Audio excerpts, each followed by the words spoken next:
Good morning. So we're in mid to late August. It's the 23rd today. Apologize for a bit of the noise.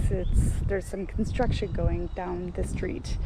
As you can probably tell, one of the stars of the show in this late August time is the Starry Starry Night Hibiscus. Oh, the sun just came out, so it's really illuminating it.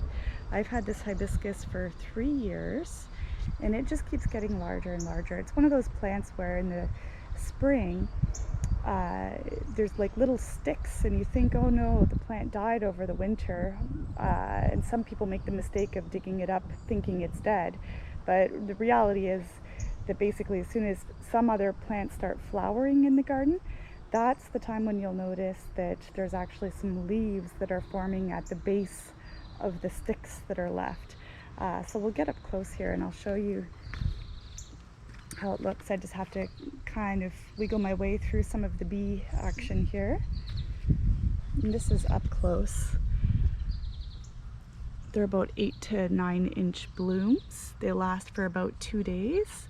Then they turn into this little sleepy guy. And then shortly after they will fall off and turn into little shells of what they used to be, like this. And then I just pull them off. This one's just coming off. There we go, bye-bye. So that is Hibiscus Starry Starry Night. I believe it's hardy from zone 4 to zone 9, and we're in zone 5A, so it's perfectly fine here. And it has nice dark leaves. Even when it's not in bloom, it looks interesting. To go along with the Starry Starry Night, we have a yarrow, a killia. And this one here is called Sassy Summer Taffy. And I actually use these in a lot of bouquets that I do. There's quite a bit of flowering going on. This one, it's still a young plant. It's a year old. But what I will do in the fall is I will split it into two and I'll move a section just a little bit further over. And here's its little counterpart.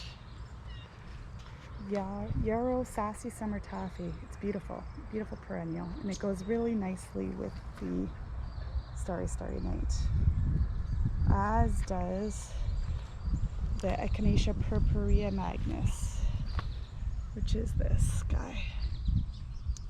Really beautiful flower. I already cut a whole bunch of flowers while they were in their prime, and I've actually put them in a jar, a mason jar, with a bunch of gin, and we're making a little bit of a herbal remedy for the winter. I will take some more of them down in time. Oh, there's some little bees on the nepeta. It needs to be cut back and then it will bloom some fresh buds still. And here we have some volunteer sunflowers. We do have a bird feeder that's up on our window, and it could be that some of the sunflower seeds from the bird feeder made its way somehow to this berm, and that's fine by me. They're pretty cool looking when they open up. This area is still a work in progress, but it's coming along.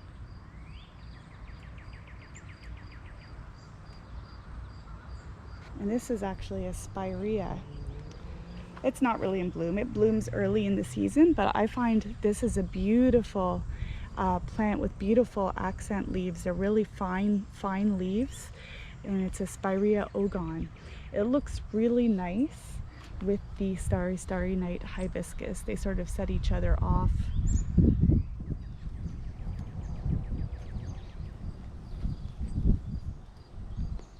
we're panning through the garden here. We still have some roses blooming over here. I have 3 of the Oh So Easy Italian ice roses. So I mean, I have to come along and deadhead them. There's a lot of rose hips that are left, but this is one of the varieties where you don't really need to trim it down, but I personally like to cut them off. It will speed up more flowering. There's 3 of them. There's the Sassy Summer Taffy again, and then here is the Allium Millennium, which is one of my all-time favorite plants. I actually don't mess with it in the fall. I just leave the seed heads all on as they are, and it looks beautiful up until the point it's covered completely with snow. And even in the spring when the snow melts, you can see the architectural form of the flowers still, which is amazing. And this is a Persicaria affini demidi, I believe it's called. It is almost, well, it's not quite evergreen. It does die back, but it has doubled in size, I would say, since we bought them last year. I have bought 3 plants and have one over in the other border as well. They have beautiful little pink flowers. They're not really all that attractive to pollinators, but I find it's a nice little accent in the garden for sure.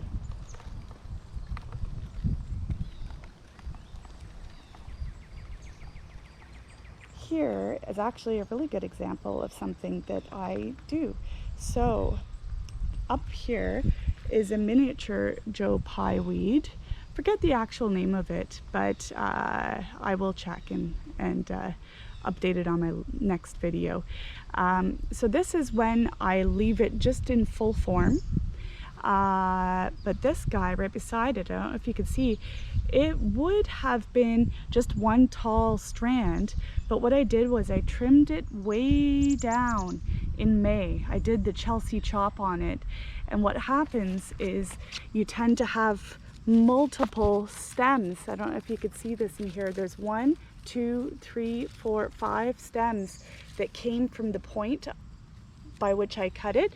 So the flower heads are a little bit less substantial and it's lower down, but you get a much fuller looking plant that's a bit shorter and it doesn't get floppy. These guys, they don't really become floppy, but they're relative over here, which is the regular Joe Pye weed, I believe it's Gateway. They get quite floppy, and I actually did Chelsea chop most of the branches on it as well. Another thing that I did, I'll show you, is I did Chelsea chop the Veronicastrum virginiana, which is Culver's root. So I'm hoping it'll show in the video, but I Chelsea chopped it at about this point here. It's done flowering, so it's safe for me to be on here now because they used to be loaded full of bees. So what I did was I came across in May and I chopped the Culver's root everywhere right around this level. And you can see it would have continued on to be one branch and it would have probably become yay tall. But when I trimmed it, I allowed the focus to go back into here and it created 1, 2, 3, 4, 5, 6 branches with smaller, less substantial flowers, but it keeps its shape. And you can see that on all of them. They have six stems instead of just one long stem growing up. So I think this one was a success for sure. I will do it again next year.